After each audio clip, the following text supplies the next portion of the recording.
Malaikat Munkar dan Nakir ini adalah dua malaikat yang ditugaskan oleh Allah Subhanahu wa ta'ala untuk menanyai penduduk kubur. Seseorang apabila dia telah mati dan dikuburkan, maka akan datang dua malaikat yang akan menanyai orang tersebut di dalam kuburnya.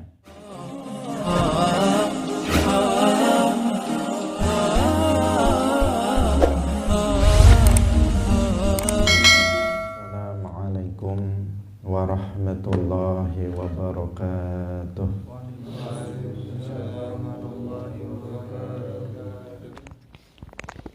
Hadirin hadirat kaum muslimin muslimat pemirsa Madu TV rahimakumullah. Alhamdulillah, puji syukur kita sampaikan kepada Allah Subhanahu wa ta'ala. Pagi hari ini dengan taufik Allah Subhanahu wa ta'ala kita bisa kembali bersama-sama dalam pengajian kitab Aqidatul Awam. Semoga kehadiran kita, keikutsertaan kita dalam pengajian ini mendapatkan keberkahan dari Allah Subhanahu wa ta'ala, dan Allah memberikan anugerah pemahaman terhadap kita semuanya. Amin ya rabbal alamin.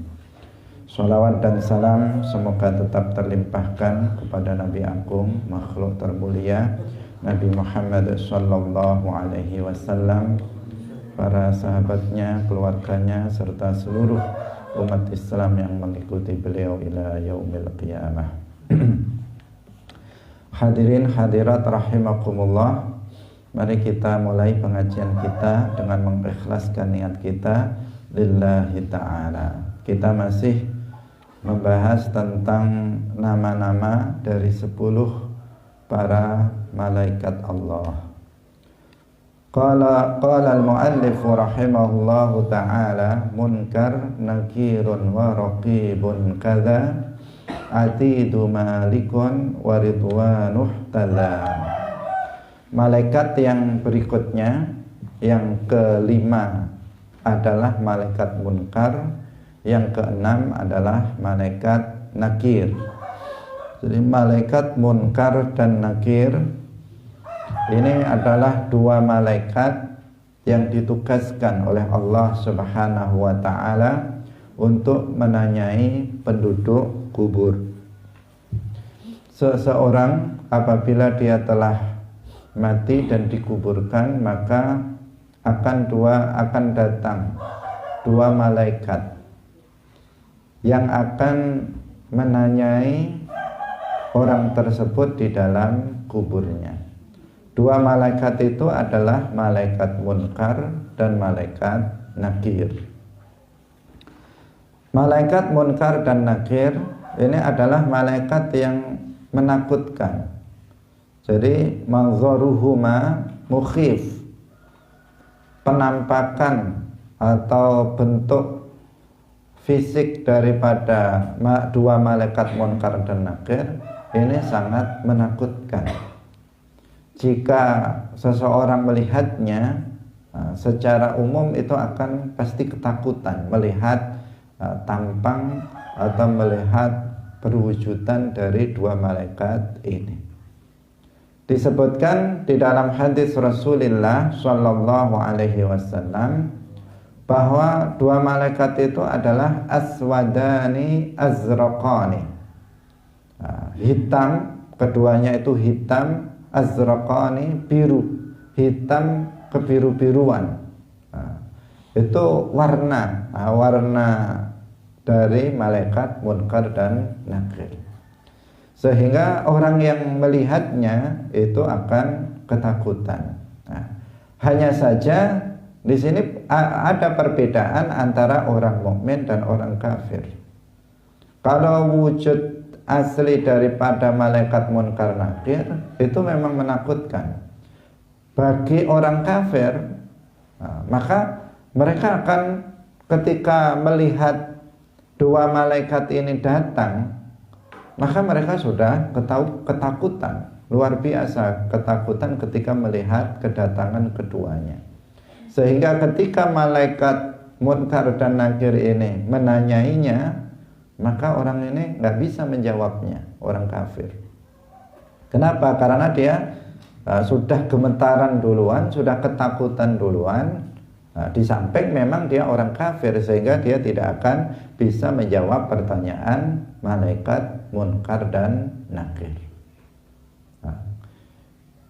Sehingga karena dia tidak bisa menjawab dari pertanyaan malaikat Munkar dan Nakir ini, orang kafir akan dipukul oleh malaikat Munkar dan Nakir, yaitu di bagian di antara telinga dan di antara dua telinganya. Artinya di sini dia akan dipukul bimitraqatin, dengan sebuah palu, lauduriba ala jabalin ladzaba. Yang palu itu apabila dipukulkan ke gunung, maka gunung itu akan hancur, lebur. Menunjukkan betapa palu itu sangat dahsyat pukulannya. Itu dipukulkan kepada orang kafir yang tidak bisa menjawab pertanyaan malaikat Munkar dan Nakir. Sehingga orang ini teriak sekeras-kerasnya, didengar oleh semuanya kecuali oleh manusia dan jin. Itu tidak bisa mendengarnya.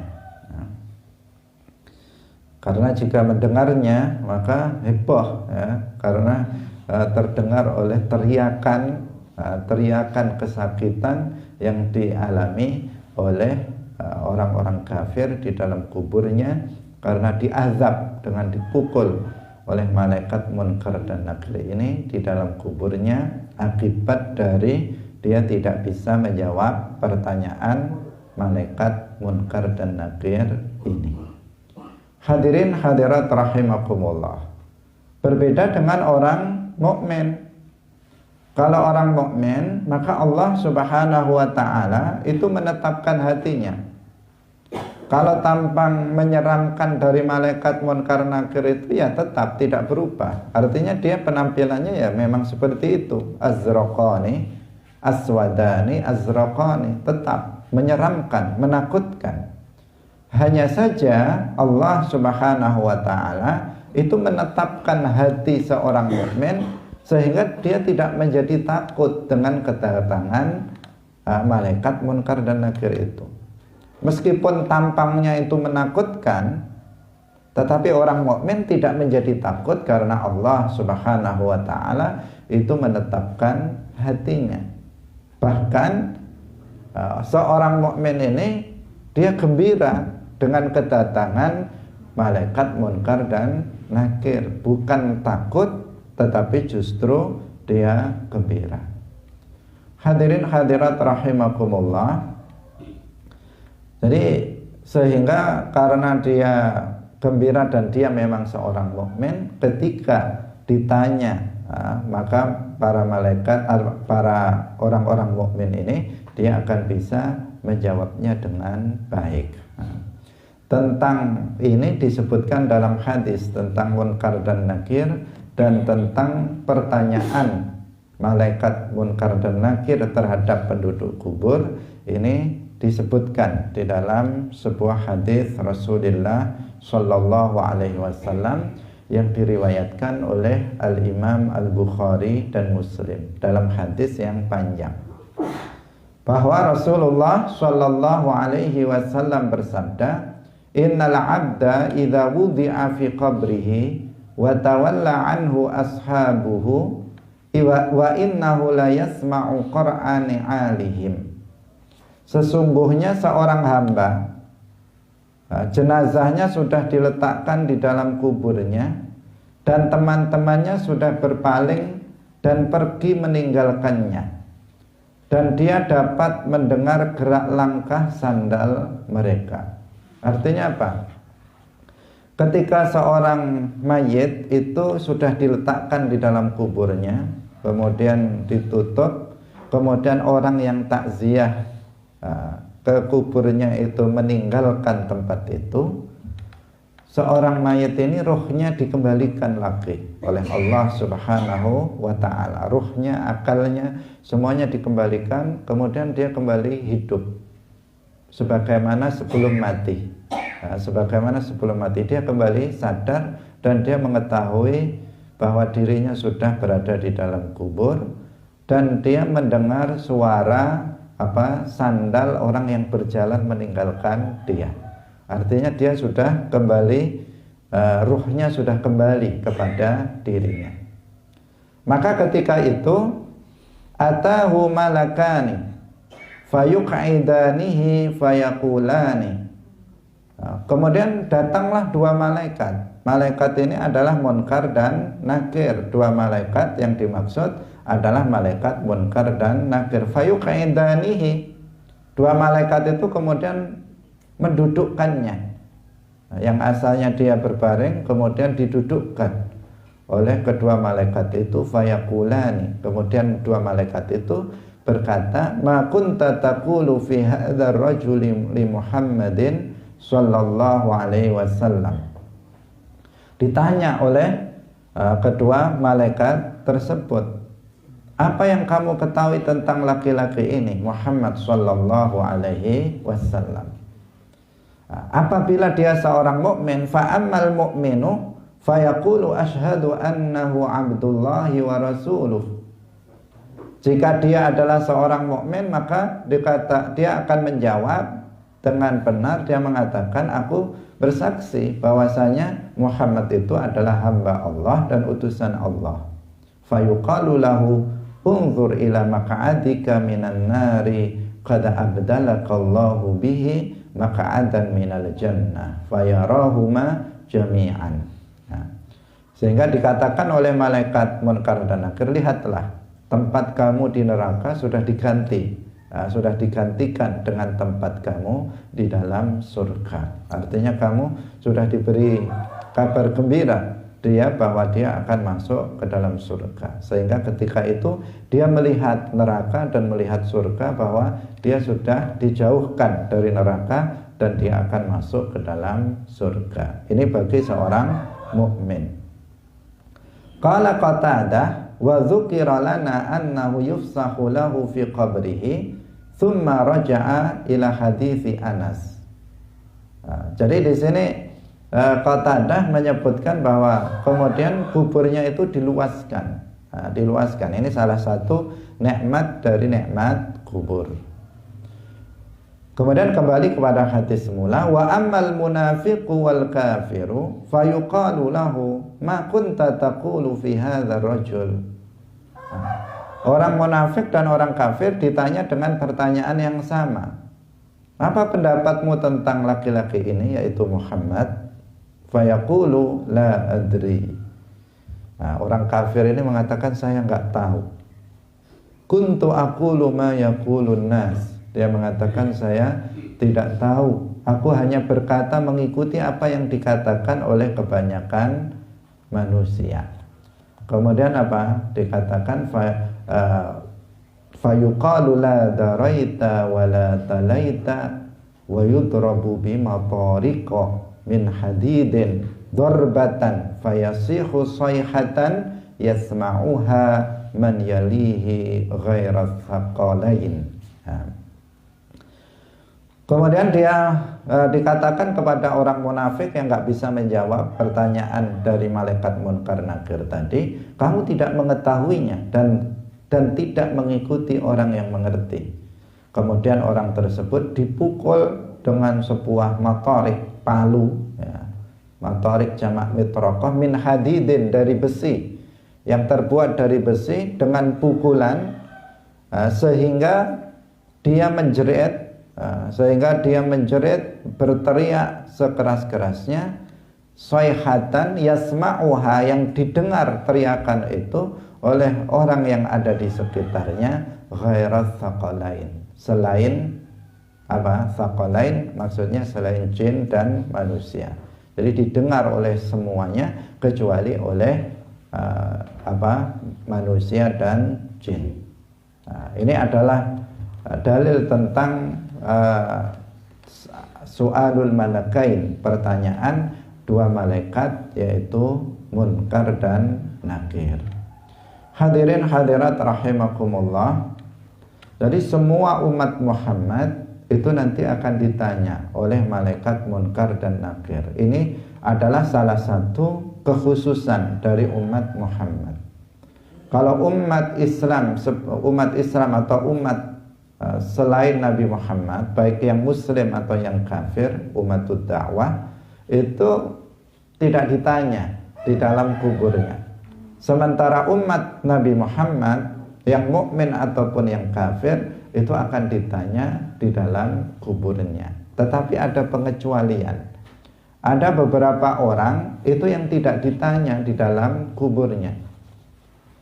Siapa mereka yang tidak ditanya di dalam kuburnya? Yang pertama, anak kecil. Artinya anak yang mati sebelum balik. Kalau ada seseorang mati sebelum balik, masih umur misalnya setahun, 2 tahun, 3 tahun, maka 4 tahun, 5 tahun sebelum balik dia, kok dia mati, artinya dia kan belum menjadi seorang mukallaf. Maka di dalam kuburnya dia tidak ditanya oleh malaikat Munkar dan Nakir. Kenapa? Karena memang dia belum mukallaf, sehingga tidak ditanya. Telah kita sampaikan sebelumnya bahwa orang yang belum mukallaf, maka dia tidak ada kewajiban, bahkan kalau dia kafir tidak ada kewajiban untuk masuk ke dalam agama Islam. Misalnya ada seseorang bapak ibunya kafir, kemudian memiliki anak kecil, melahirkan seorang anak. Nah, anaknya ini kan di dunia dihukumi sebagai kafir karena bapak ibunya kafir. Tetapi jika dia mati masih kecil, belum balik, maka dia tidak dikatakan mukallaf. Jika dia mati masih kecil, belum balik, maka di akhirat dia akan selamat. Karena apa? Karena memang dia belum mukallaf, artinya dia juga belum wajib untuk masuk ke dalam agama Islam. Hadirin hadirat rahimakumullah, sehingga dia pun tidak ditanya di dalam kuburnya. Kemudian yang kedua adalah orang yang mati syahid dalam peperangan. Orang yang mati syahid dalam peperangan, syahid bermacam-macam, yang tidak ditanya di kuburnya itu adalah orang yang mati syahid dalam perang. Nah, seperti yang sudah juga kita jelaskan. Dalam perang di sini, dalam medan perang, dia dibunuh oleh orang kafir, atau misalnya dia dibunuh oleh senjata orang Islam yang salah sasaran misalnya, atau salah orang sehingga dia kena, atau dia terbunuh oleh senjata dia sendiri.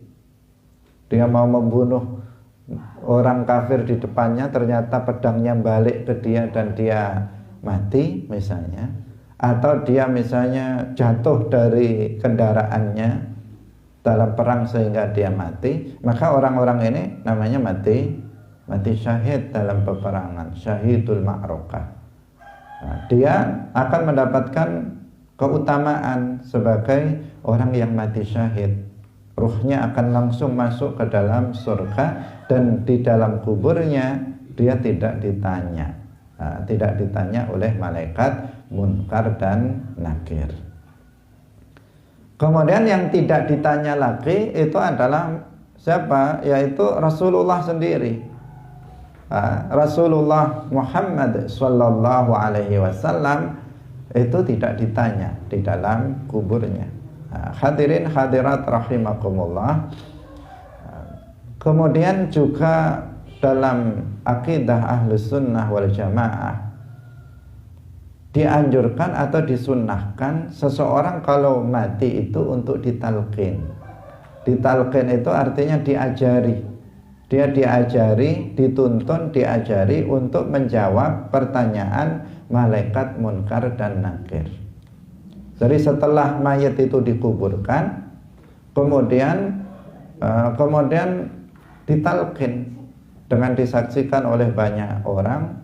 Orang berdiri yang mentalqin itu duduk, kemudian mengajari orang yang mati itu untuk menjawab pertanyaan malaikat munkar dan nakir. Ini hukumnya disunnahkan menurut ahlus sunnah wal jamaah.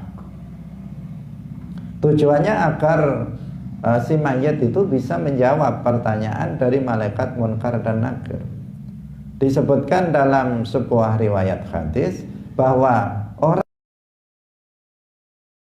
yang ditalqin atau yang sudah diajari untuk menjawab pertanyaan malaikat munkar nakir, itu malaikat munkar nakir tidak jadi menanyainya. Karena apa? Keduanya sudah diajari untuk menjawab pertanyaan dari kedua malaikat tersebut. Nah, karena itu talqin ini perlu dilakukan. Hadirin hadirat pemirsa Madu TV rahimakumullah. Kemudian yang ke-7 dan ke-8 tadi dua malaikat, 5 dan 6 yaitu malaikat munkar dan nakir. Sekarang yang ke-7 dan 8 adalah malaikat raqib atid. Raqibun atid. Sebagian menyebut langsung raqib atid itu adalah nama malaikat. Tapi ada yang menyebut bahwa raqib atid itu artinya malaikat yang mengawasi orang-orang manusia untuk kemudian mencatat amalnya. Jadi ada yang menyebut langsung apa? Raqib atid itu langsung diberi nama dengan raqib dan atid. Dua malaikat yang diperintahkan oleh Allah Subhanahu wa taala mencatat setiap yang dilakukan dan diucapkan oleh seorang hamba. Jadi apapun yang terucap dari lisan kita, setiap lafaz, setiap kata yang terucap dari lisan kita akan dicatat oleh dua malaikat ini. Demikian juga setiap perbuatan yang kita lakukan itu akan dicatat oleh dua malaikat ini, yaitu raqib dan atid. Dalam ayat Al-Quran surat Qaf ayat 18, Allah Subhanahu wa taala berfirman, "Ma yalfidhu min qaulin illa ladaihi raqibun atid." Tidaklah seseorang itu mengucapkan kata-kata kecuali di situ ada raqib dan atid yang mencatat ucapan, setiap ucapan yang kita keluarkan dari lisan kita. Karena itu setiap kita kalau mengetahui tentang hal ini, bahwa setiap ucapan yang keluar dari mulut kita berupa apapun ucapan itu akan dicatat oleh malaikat raqib dan atid, maka hendaknya kita tidak memperbanyak berkata. Nah, hendaknya kita memperbanyak diam, dan hendaknya kita tidak berkata kecuali kebaikan. Falyaqul khairan aw liyasmut. Hendaknya seseorang itu berkata yang baik atau dia diam saja. Kenapa? Ini dicatat oleh malaikat munkar dan nakir. Kamu berkata kotor, dicatat oleh malaikat munkar dan nakir. Nah, jangan sampai nanti dalam catatan malaikat bukan munkar nakir, raqib dan atid. Nah, sudah berubah. Kita sudah ganti malaikat raqib dan atid. Jangan sampai nanti malaikat raqib dan atid itu mencatat dalam buku catatannya itu hanya kata-kata yang buruk, perbuatan yang buruk saja. Karena buku catatan amal yang ditulis oleh raqib atid ini nanti yang akan ditimbang nanti pada hari kiamat menurut sebagian ulama. Jadi nanti di hari kiamat itu ada tahapan yang harus lalui oleh manusia nanti, yaitu mizan, timbangan amal. Timbangan amal. Nah, timbangan amal ini yang ditimbang apa? Sebagian ulama mengatakan yang ditimbang itu adalah buku catatan amal yang ditulis oleh Raqib Atid. Sebagian ulama mengatakan begitu. Sebagian lagi berpendapat bahwa yang ditulis itu, yang ditimbang itu adalah ya amal itu sendiri yang kemudian diwujudkan menjadi sebuah benda. Karena kalau perbuatan kan dia sifat, nggak bisa ditimbang. Nah, maka sebagian mengatakan amal itu yang diwujudkan menjadi benda kemudian ditimbang nanti pada hari kiamat. Nah, sebagian berpendapat ya catatan dari Raqib Atid ini nanti yang akan ditimbang. Jika nanti kebaikannya itu lebih banyak dari keburukannya, maka dia akan selamat masuk surga tanpa azab. Jika keburukannya itu lebih banyak daripada kebaikannya, maka jika dia mukmin, ya jelas kalau dia punya kebaikan, dia mukmin, maka dia tahta masyiatillah. Jika Allah berkehendak untuk mengampuninya, diampuninya. Tetapi jika Allah tidak berkehendak untuk mengampuninya, maka dia akan diazab di neraka. Baru kemudian masuk Islam. Nah, orang kafir nggak memiliki kebaikan sama sekali. Meskipun dia berkata yang baik, itu tidak dinilai sebagai kebaikan. Karena syarat diterimanya sebuah kebaikan itu harus dilakukan oleh seorang mukmin. Harus dilakukan oleh seorang mukmin, itu syaratnya. Jika orang kafir yang melakukannya, maka itu tidak bernilai sebagai sebuah kebaikan dan tidak dikatakan sebagai kebaikan. Hadirin hadirat rahimakumullah. Jadi setiap yang kita ucapkan akan dicatat oleh malaikat. Karena itu berhati-hatilah dalam berucap. Jangan sampai asal ngomong saja. Jangan sampai dalam bahasa Indonesia, bahasa Jawa asal jeplak saja mulutnya, tidak berpikir. Padahal setiap kata yang keluar dicatat oleh malaikat Raqib Atid. Hadirin rahimakumullah. Bahkan termasuk para ulama menjelaskan termasuk ucapan yang mubah itu juga akan dicatat oleh malaikat Raqib dan Atid, meskipun kemudian itu dihapus kembali. Karena apa yang kita ucapkan itu kan ada 3. Ada kalanya yang kita ucapkan itu adalah ucapan yang mengandung pahala. Seperti ini ketika kita misalnya mengajar, ketika kita membaca Al-Quran, maka ucapan yang keluar dari mulut kita itu mengandung pahala. Jadi ketika kita berkata-kata yang baik, maka itu akan mengandung pahala. Ketika seseorang itu memberikan nasihat, itu akan mengandung pahala. Ucapan mengandung pahala. Ada ucapan yang mengandung dosa, yang haram. Ini seperti misalnya seseorang ghibah, membicarakan keburukan orang, seseorang namimah, seseorang mencaci maki dengan lisannya seorang muslim misalnya, seseorang melaknat seorang muslim dengan lisannya. Maka kata-kata ini apa? Kata-kata ini adalah kata-kata yang mengandung unsur dosa. Ini akan dicatat, ini akan dicatat. Kemudian yang ketiga, ada ucapan itu enggak mengandung unsur pahala, juga tidak mengandung unsur dosa. Misalnya seseorang berkata kepada temannya, kamu sudah makan. Itu enggak ada pahalanya, enggak ada dosanya. Misalnya ayo kita ke pasar, nggak ada pahalanya, nggak ada dosanya. Nah, ini namanya kata-kata mubah. Pertanyaannya, kata-kata yang mubah ini yang tidak mengandung unsur dosa dan pahala, ini dicatat nggak oleh malaikat Munkar dan Nakir? Para ulama menjelaskan bahwa itu juga dicatat karena lafadznya di sini umum, ma yalfizu min qaulin illa ladaihi raqibun atid.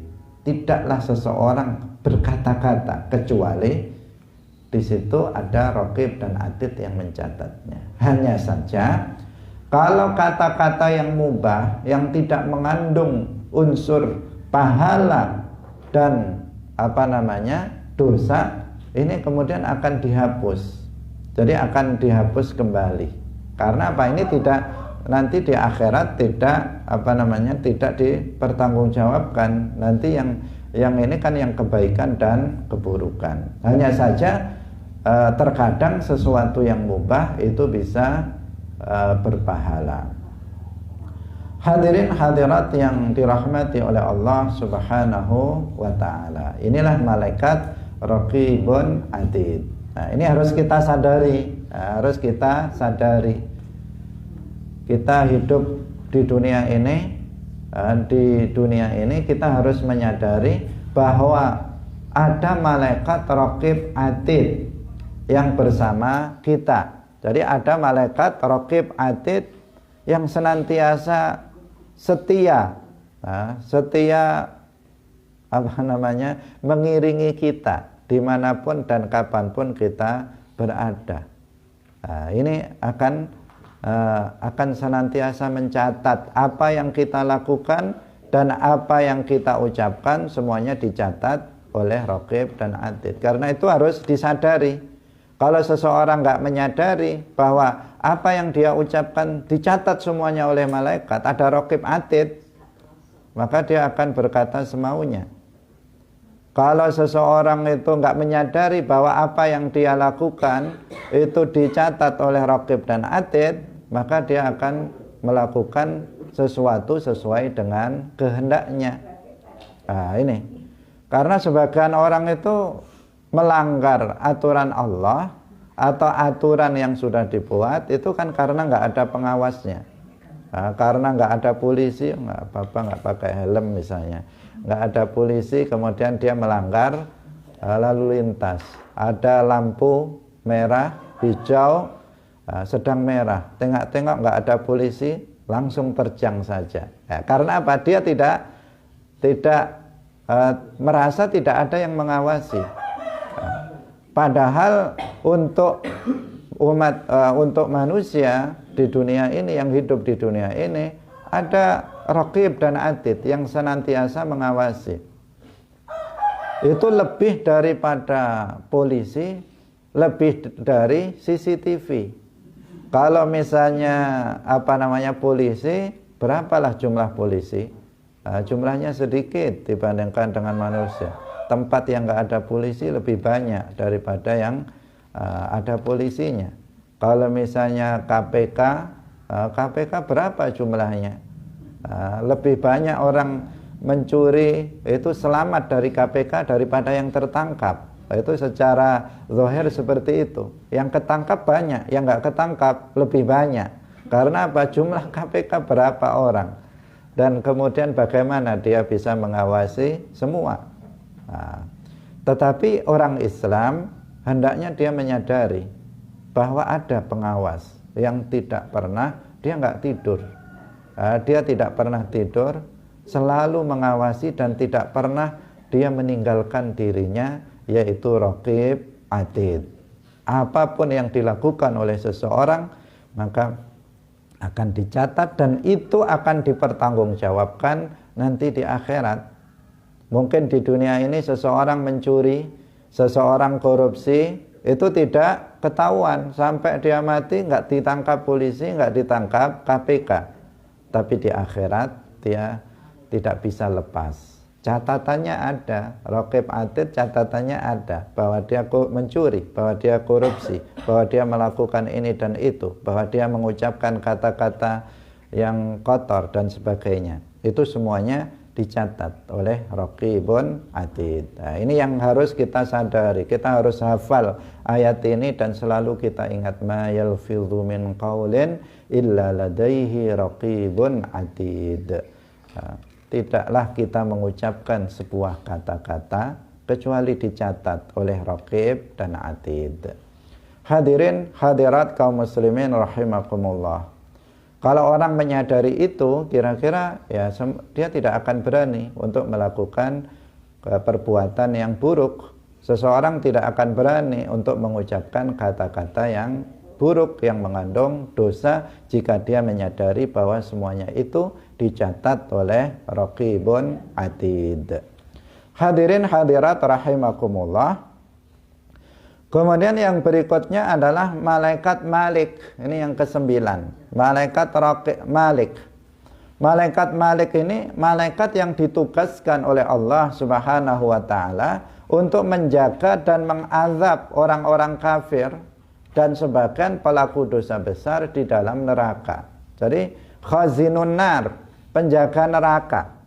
Ini malaikat Malik. Dan malaikat Malik ini adalah pemimpin malaikat azab. Jadi ada malaikat-malaikat yang jumlahnya banyak, itu tugasnya mengazab di dalam neraka, dan Malik adalah pemimpin dari mereka. Malaikat Malik ini tidak pernah tersenyum. Dia menakutkan dan nggak pernah tersenyum. Sebagaimana disebutkan dalam yang terkenal dalam hadis tentang Isra dan Mi'raj. Ketika Rasulullah itu melihat malaikat Malik, kalau yang lain terlihat tersenyum, nggak ada yang nggak tersenyum ketemu Rasulullah. Tetapi ada satu malaikat yang dilihat oleh Rasulullah nggak pernah tersenyum. Kemudian ditanyakan oleh Rasulullah, siapa itu? Kok beda ya, nggak pernah tersenyum. Kemudian dijawab oleh malaikat Jibril, itu adalah Malik, khazinun nar, dia adalah penjaga neraka. Sejak dia diciptakan nggak pernah tersenyum. Seandainya dia tersenyum, pasti tersenyum kepadamu. Tetapi dia diciptakan oleh Allah seperti itu. Namanya saja apa? Malaikat azab. Malaikat azab, tugasnya mengazab. Kalau tersenyum ya nggak mengazab itu. Jadi ini malaikat Malik. Tentang Malik ini namanya disebutkan dalam hadis Rasulullah Shallallahu Alaihi Wasallam bahwa beliau bersabda, ra'aitul lailata rajulaini atayani qala alladhi yuqidun nar malikun khazinun nar wa ana Jibrilu wa hadha Mikail. Ini hadis yang pernah kita sebutkan ketika kita membahas tentang malaikat Mikail, bahwa yang yuqidun nar, yang menyalakan api di neraka itu adalah Malik, khazinun nar, dia adalah penunggu neraka. Wa ana Jibrilu wa hadha Mikail.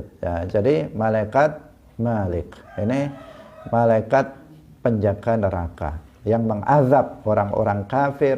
Kalau orang kafir sudah jelas mereka adalah ahlun nar. Orang kafir ahlun nar, mereka adalah penduduk neraka. Mereka diazab di dalam neraka oleh malaikat azab yang dipimpin oleh Malik.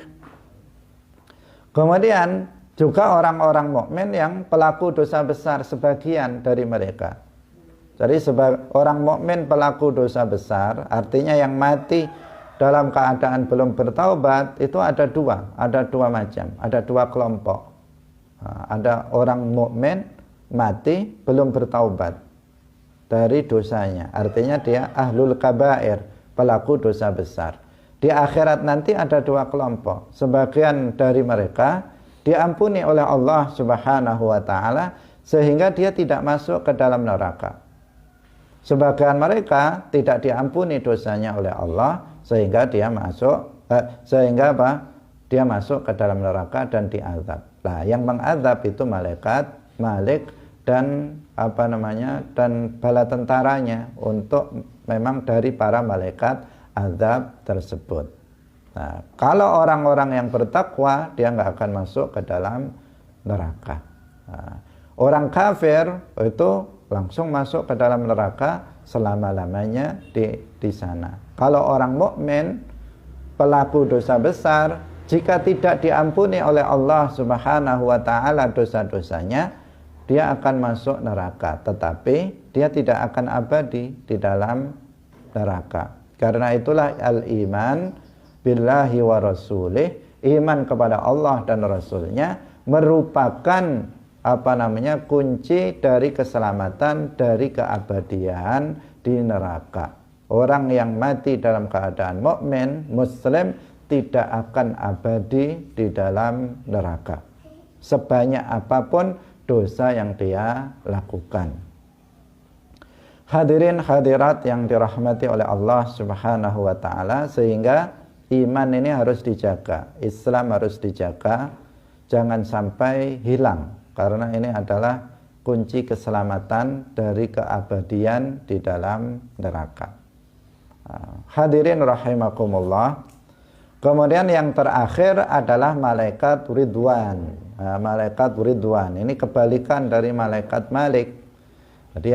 Beliau adalah malaikat yang ditugaskan untuk menjaga surga. Ini malaikat Ridwan.